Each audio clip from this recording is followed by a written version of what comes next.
Project management tayo ngayon. Hindi muna tayo mag-design. May mga request sa atin yung preparation ng recovery measures o recovery plan. Hindi kasi natin maiwasan magkaroon ng delay sa project kahit na maganda yung preparation natin ng schedule. Kuminsan kakaroon tayo ng unrealistic schedule na gagawa natin kahit expert yung mga scheduler. So dito sa video, mapapanood natin, simulan natin sa introduction. Papakita ko sa inyo yung outline ng pag-prepare ng schedule bago tayo pumunta dun sa topic natin. So dito makita natin, sabi ko rito, basic components of construction schedule. In-abbreviate ko, CS. Meron tayong 5 items, 1 to 5, work description, meron tayong duration, start, finish, predecessor, and successor. Bibigyan natin ng mabilis na explanation. Pag sinabi nating work description, ito yung item work. Kailangan alam natin kung anong tawag doon sa trabaho para ma-identify natin doon sa ating bar chart. Number 2 is duration. Ito yung number of days or in weeks or months. Makikita natin dito gaano katagal yung activity na binanggit natin kanina. So, meron tayong start and finish. Lalagyan natin ng date magsisimula and then anong date matatapos. Corresponds to duration at saka yung work description na sinasabi natin, yung main activity. Sumunod is predecessor. Itong predecessor, kailangan nating ma-identify. Isulat natin doon sa tabulation natin na gagawin nating bar chart kung ano yung prerequisite ng activity. Bago siya magsimula, kailangan muna nating matapos to, yung predecessor. Meron na po akong video tungkol dito. Ipapakita ko rito sa video na ito. Makikita po ninyo ron kung gusto ninyo na panoorin. Once na matapos ninyo na to, itong activity na sinasabi natin, meron susunod na activity, yun yung tinatawag nating successor. So, yun yung basic components pag gagawa tayo ng bar chart. Number 2, Roman number 2 is bar chart presentation. So, marami nang nakakita sa inyo nito. Tinatabulate natin siya, yung mga activities, and then it has a corresponding bar chart, yung mga duration. So, ang presentation, ganito, makikita natin. Meron tayo nung propose, ito yung plano natin, ganito katagal, yung in-expect natin na duration nung activity. And then, yung actual, papasok ito, during construction, ina-update yan ng mga project engineer. Kung nasaan na tayo. Nasusundan ba natin yung proposed schedule. Yun yung actual. Hina-highlight natin yon. Kaya meron siyang different legends. Makikita ninyo rito. Mag-establish kayo ng different legend. Doon sa may mga programs ng, or yung may mga software ng project management, meron na silang ready-made. But ang importante, alam natin yung sequence ng trabaho at saka gaano katagal yung duration ng every activities. So, yung number 3, remaining milestone, meron tayong legend para dyan. Yung milestone, once na matapos natin yung main activity, masasabi natin, kunyari, na-complete natin yung preparation ng drawing, lahat ng mga documents na kailangan natin, and then submission for building permit. Yun yung milestone natin. And then yung summary, yung total nung lahat nung that activity, yung binabanggit natin. Number 6, napansin nyo rito, iniba ko yung kulay. Meron tayo ng critical na tinatawag. Doon sa CPM, pag gumawa tayo ng CPM, makikita nyo, nandoon yung nire-read natin, minsan hina-highlight natin siya, or bold yung lines, makikita natin dyan. Ibig sabihin, pag tinawag natin siya critical path, nandyan yung buhay ng project. Pag yan ang na-delay, o nagkaroon ng problema dyan sa main line na yan, sa main activities na yan, chances are magkaroon tayo ng delay sa project. So, kaya sinabi natin dito, critical, it may lead to delay. Yan ang iniiwasan natin. Ano ang kailangan natin gawin para maiwasan natin yan? Meron tayong tinatawag na yung day-to-day monitoring. Yun yung i-explain natin in this video. Roman number 3 na tayo, Sabi ko, potential cause of delay. Eto na. Pinakita na natin yung mga posibleng causes ng delay ng isang project. Sa bawat project, unique ang mga causes of delays. Depende sa type of project, gaano kalaki, at yung mga complexities ng project. Sa presentation natin ngayon, magbibigay lang tayo ng few examples para magkaroon lang kayo ng idea. Yung sinasabi natin na potential cause of delay. Nilagyan ko ng, meron akong nagawa, no? Sabi ko dito, 6, no? 6 possible potential cause of delay. Number 1 is incorrect data input. Sinasabi natin to, kunyari, nagkaroon ng misinterpretation yung gumawa ng schedule. So, sa pagkakaalam niya, ganun lang katagal dapat ang magiging duration ng project. Nagkamali siya ng input. Hindi correct yung ginawa niya, yung assumption niya. Kulang siya sa communication with project manager o yung mga project engineer. So, ang chances are, kung hindi kulangin yung duration niya na nailagay doon sa schedule, or maaaring humaba naman, or inaccurate yung kanyang scheduling. Number 2 is unexpected project incidents, accidents, or labor shortage. Maaaring magkaroon ng, kunyari, nagkaroon ng welga yung mga tao, o nagkaroon ng gulo, unexpected, isa sa mga magiging cause ng delay yan dahil na-stop ang production. Accident, nagkaroon ng failure, yung mga formworks, bumagsak, nagkaroon ng aksidente, so makaka-apekto yan sa progress ng trabaho, definitely, labor shortage. Nag-alisan yung mga tao, may mga taong ayaw na magpatuloy magtrabaho, lumipat ng ibang project, so nabawasan ka ng manggagawa, definitely, apektado yung production, yung implementation ng project. Kaya isinama natin yon sa isa sa mga potential cause of delay. Unforeseen existing structures or utilities. Pag sinabi natin unforeseen, hindi natin na-anticipate na meron palang mga obstruction. Pag kunyari, naghukay ka, hindi mo alam na meron palang malalaking foundation sa ilalim na kailangan nating alisin dahil tatamaan ng future foundation na gagawin natin. So, hindi natin pwedeng patungan yon, kailangan natin tanggalin. Definitely, kung hindi mo na isama sa schedule yung pagtatanggal ng existing structure, kinakailangan nating alisin yun, makakadagdag po yun doon sa yung actual duration ng project. So, magiging cost ng delay. Number 4 is implementation mistakes. Itong implementation mistakes, medyo nagkamali ng diskarte sa site. Hindi niya masyadong nasunod yung schedule. Or may naging dahilan, hindi man sinasadya.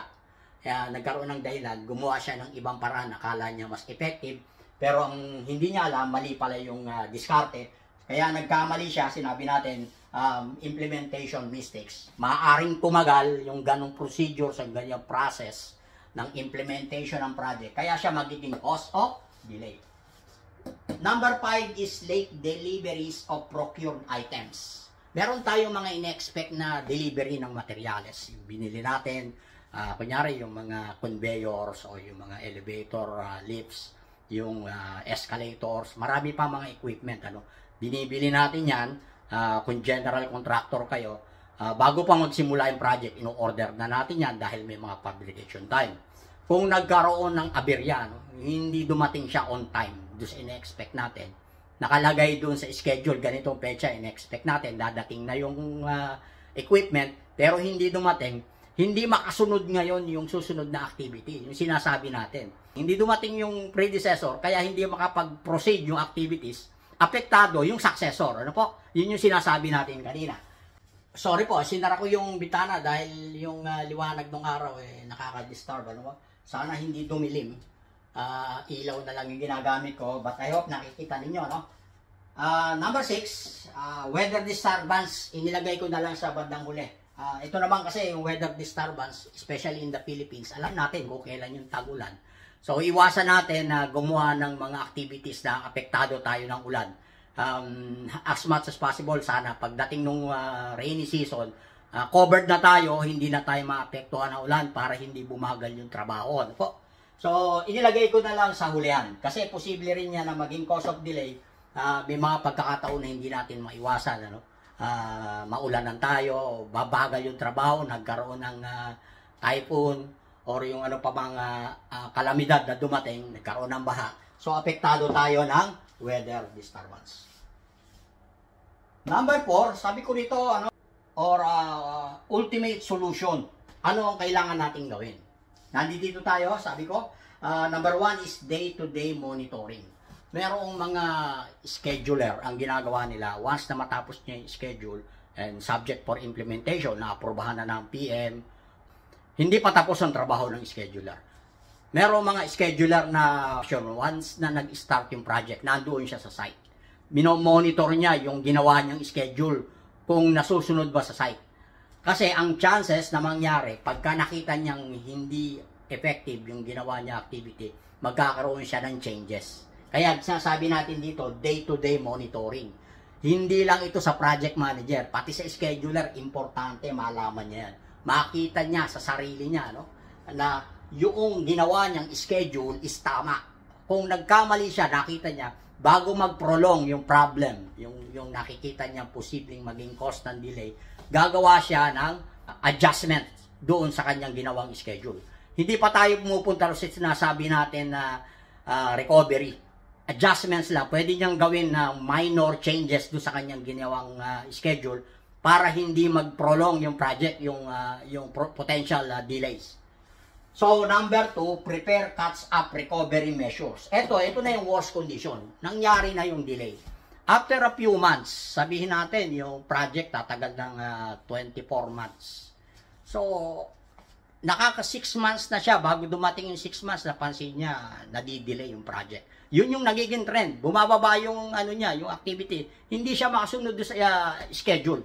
Yung actual versus propose, yung propose is pataas siya, pantay lang siya, diretso, no?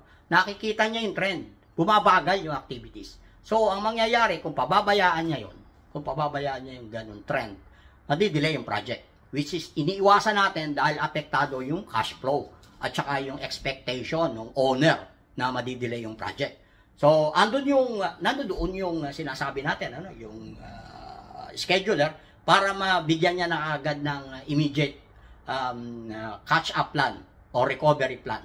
Nang makita niya yon, bago mag 25% yung project, inagapan niya. Gagawa siya ng catch-up plan or yung tinatawag nating recovery measure. Gumawa ako ng outline, yung sinasabi kong recovery plan or catch-up plan.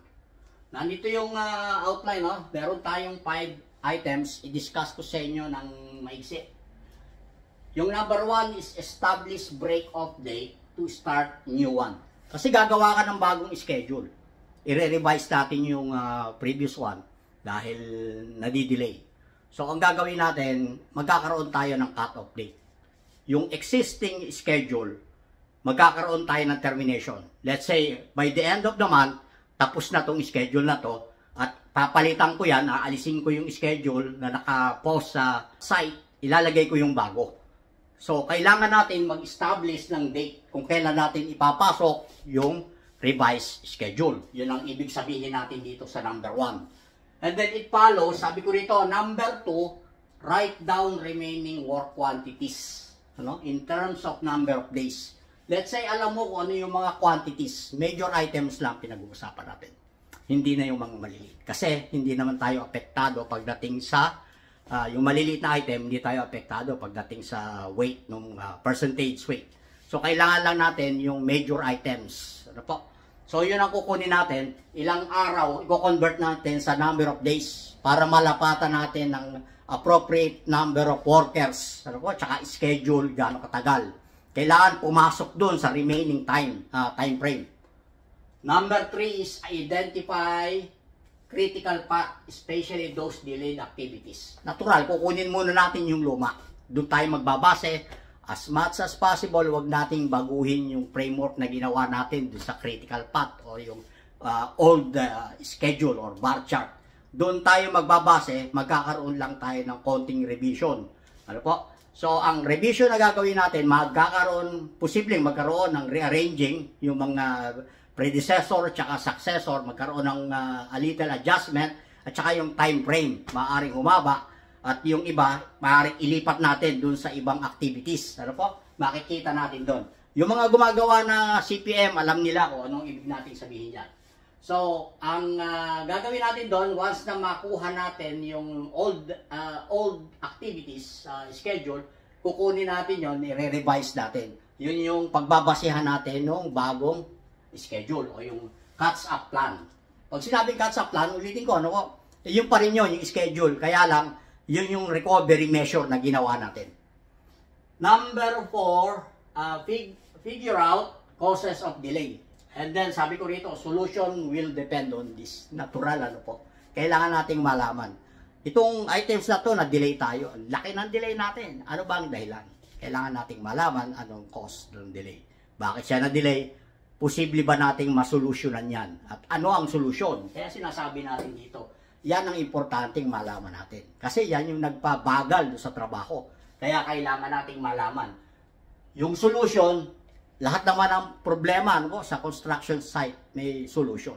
Natural, magkakaroon kayo ng discussion, paano nating mariresolve yung problema na to. And then, kung ikaw yung gumagawa ng schedule, communication lang yan with PM, yung project engineer, kung kinakailangan, pati yung foreman, isama ninyo. Pag-usapan ninyo, yun yung solution na gagawin ninyo doon sa naging cause of delay. Okay po? And then number 5, prepare feasible recovery measure.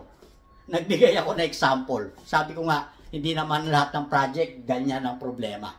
So, nagbigay lang tayo ng example para mabigyan lang kayo ng parang thinking or ano bang outline, paano ba natin gagawin, anong klaseng problema at ano ang solusyon. Ito, binigyan ko ng konting samples. Ano po? Number 1, increase manpower.